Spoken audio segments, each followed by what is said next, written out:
Welcome to I dream. నేను మీ సురేఖ. సాధారణంగా సివిల్స్కి prepare అవుతున్నా లేకపోతే గ్రూప్స్కి ప్రిపేర్ అవుతూ ఉన్నా కూడా బేసిక్స్ అనేవి చాలా ఇంపార్టెంట్. అంటే 6th క్లాస్ నుంచి ఏవైతే టెక్స్ట్ బుక్స్ ఉన్నాయో ఇవి కంపల్సరీ చదవాలి అని చెప్పి చాలామంది చెప్తూ ఉంటారు. అయితే దీని ప్రాధాన్యత ఏంటి అనే విషయం ఇవాళ పూర్తిగా తెలుసుకుందాం. ఈరోజు మనతో పాటు ఉన్నారు మేజర్ శ్రీనివాస్ గారు, సీనియర్ సోషియాలజీ ఫ్యాకల్టీ. వారిని అడిగి తెలుసుకుందాం. నమస్కారం అండి. నమస్తే మేడం. సార్, జనరలీ బేసిక్స్ చాలా ఇంపార్టెంట్ అంటారు సార్. ఇటు సివిల్స్ తీసుకున్నా కూడా లేదు అంటే గ్రూప్స్ తీసుకున్నా కూడా 6th క్లాస్ నుంచి ఏదైతే ఉన్నాయో అవన్నీ కూడా టెక్స్ట్ బుక్స్ నుంచి ప్రతిదీ కూడా ఈ బేసిక్స్ని బాగా ఫౌండేషన్ అనేది తీసుకోవాలి, మళ్ళీ ఒకసారి మొత్తం రివైజ్ చేసి ఏ పాయింట్ కూడా మిస్ అవ్వకూడదు అంటారు సార్. ఎంతవరకు ఇంపార్టెంట్ సార్ ఇది? మీరేమంటారు సార్? ఎస్ మ్యామ్, మీరు పాయింట్ అయితే చాలా కరెక్ట్గా ఐడెంటిఫై చేశారండి. అది బేసిక్ ఫౌండేషన్. ఆ ఫౌండేషన్ అనేటువంటి వర్డ్ విన్నారు చూడండి, అది చాలా యాప్ట్ పాయింట్ అది.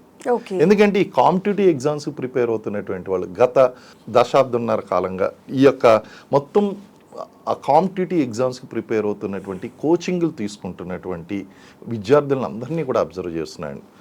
ఆ యొక్క కోచింగ్ సెంటర్లో కూర్చున్నటువంటి అభ్యర్థుల్లో కేవలం ఒక 15%, 20% మందికి మాత్రమే మనం చెప్పింది రీచ్ అవుతుంది.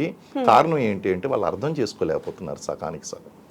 ఏంటి ఈ సమస్య ఎక్కడ వచ్చింది అనేటువంటిది నేను ఒకసారి అనాలిసిస్ చేస్తే అర్థమైనటువంటి విషయం ఏంటి అంటే అండి, కాంపిటేటివ్ ఎగ్జామ్స్ ప్రిపరేషన్ అనగానే ఇంపార్టెంట్ పుస్తకాలన్నీ కూడా ఈ కోచింగ్ సెంటర్లన్నీ కూడా నేర్పిస్తున్నారు. కానీ బేసిక్స్ నేర్పించేటువంటి విషయంలో ఏ ఇన్స్టిట్యూట్ కానీ లేకపోతే ఏ ఫ్యాకల్టీ కానీ ఫోకస్ చేయడం అనేటువంటి చేయట్లేదు. సపోజ్ ఇప్పుడు నేనైనా సరే నేను క్లాస్లో టీచ్ చేయాలంటే నేను రెండో ఏకంగా నుంచి అయితే నేను వాళ్ళకి నేర్పను కదా. It is not my responsibility. Because ఇది డిగ్రీ స్టాండర్డ్లో ఉండేటువంటి ఎగ్జామినేషన్ కాబట్టి ఆ సిలబస్కి అనుగుణంగా అక్కడి నుంచే నేను నా యొక్క క్లాసెస్ ప్రారంభిస్తాను. అండ్ నేనేం ఎక్స్పెక్ట్ చేస్తానంటే ఆల్రెడీ ఆ అభ్యర్థి అది నేర్చుకుని ఉండాలి అని చెప్పేసి నేను ఎక్స్పెక్ట్ చేసి ఆ స్థాయిలో బోధించడం ప్రారంభిస్తాను. కానీ వీళ్ళకి ఏమవుతుందంటే చెప్పిందంతా అబౌవ్ హ్యాట్ పైనుంచే వెళ్ళిపోతుంది కానీ బుర్రలో వెళ్ళేటువంటి అవకాశం. కారణం ఏంటంటే వాళ్ళు చేయవలసినటువంటి బేసిక్ హోంవర్క్, బేసిక్ వర్క్ ఏంటి అంటే కాంపిటేటివ్ ఎగ్జామ్స్ ప్రిపేర్ అయ్యేటువంటి వ్యక్తి 6వ తరగతి నుంచి 10వ తరగతి వరకు ఉన్నటువంటి పుస్తకాలు, అలాగే ఇంటర్మీడియట్లో ఉన్నటువంటి పుస్తకాలు చదవలసినటువంటి అవసరం ఉందండి.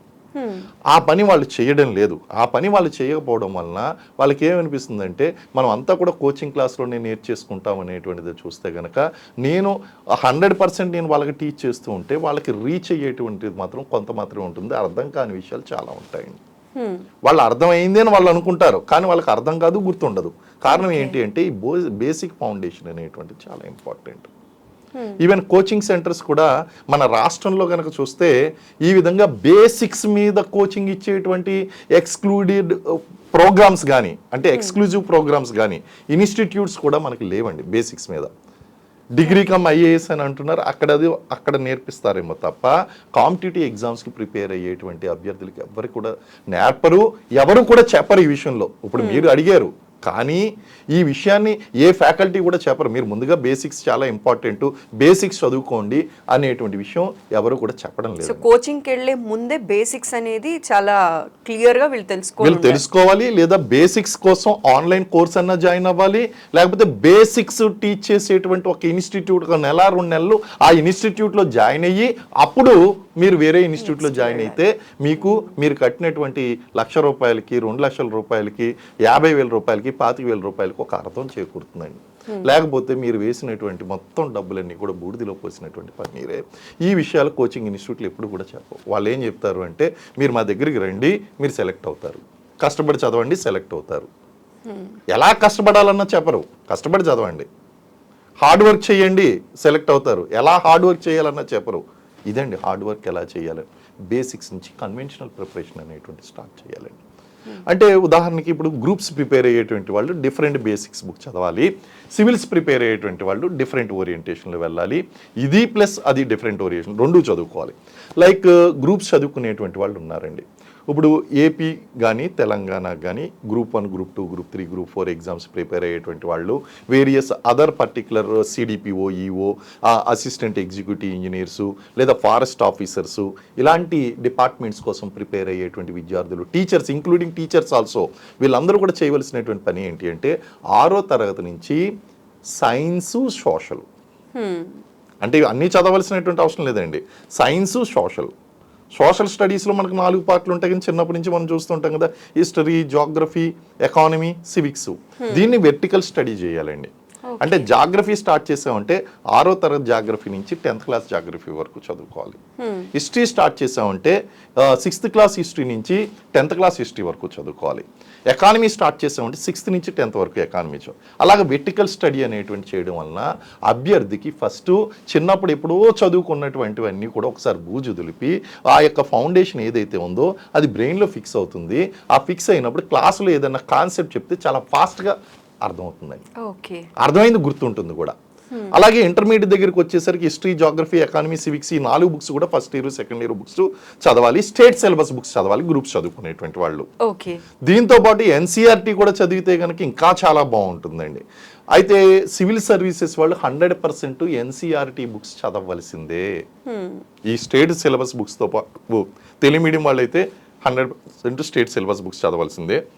దాంతోపాటు ఎన్సీఆర్టీ ఇంగ్లీష్ మీడియంలో ఉంటాయి కాబట్టి సివిల్స్ ప్రిపేర్ అయ్యేటువంటి అభ్యర్థులు ఈ సబ్జెక్టులు 6th క్లాస్ నుంచి 10th క్లాసు, అలాగే 11th and 12th ఇవి బాగా చదివిన నా దగ్గరికి చాలామంది విద్యార్థులు వస్తారండి. ఈవెన్ నేను వాళ్ళని ఢిల్లీ పంపిస్తూ ఉంటాను, హైదరాబాద్లో వేరియస్ ఇన్స్టిట్యూట్స్కి పంపిస్తూ ఉంటాను. వాళ్ళందరికీ గైడ్ చేయడానికి, వాళ్ళు కోచింగ్ తీసుకోవడానికి. వాళ్ళకి ఒకటే చెప్తాను, అమ్మ 6వ తరగతి నుంచి 10వ తరగతి ఇంటర్మీడియట్ నువ్వు చదువుకున్నావా?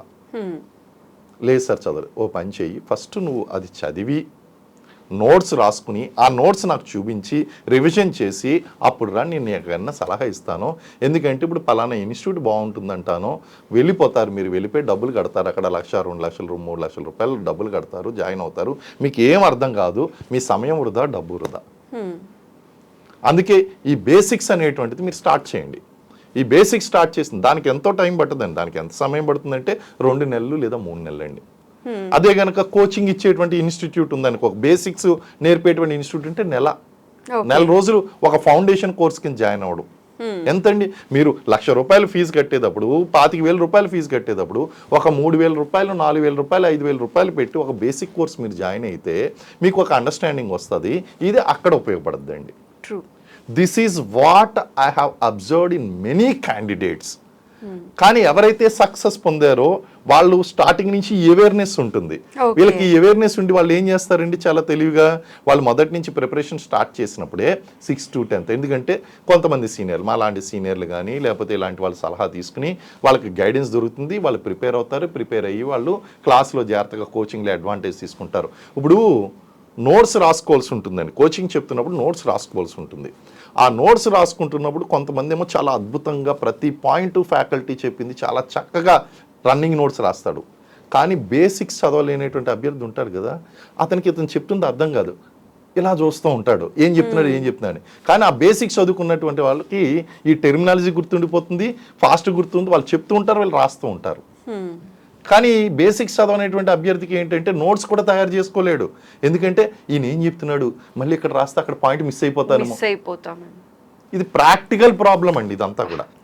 కాబట్టి ఇది బేసిక్స్ ప్రిపరేషన్ అనేటువంటిది first and foremost thing which is been neglected by 90% of the candidates. And 90% of the candidates neglects this, 90% of the coaching institutes neglects this, 90% of the faculty neglects this.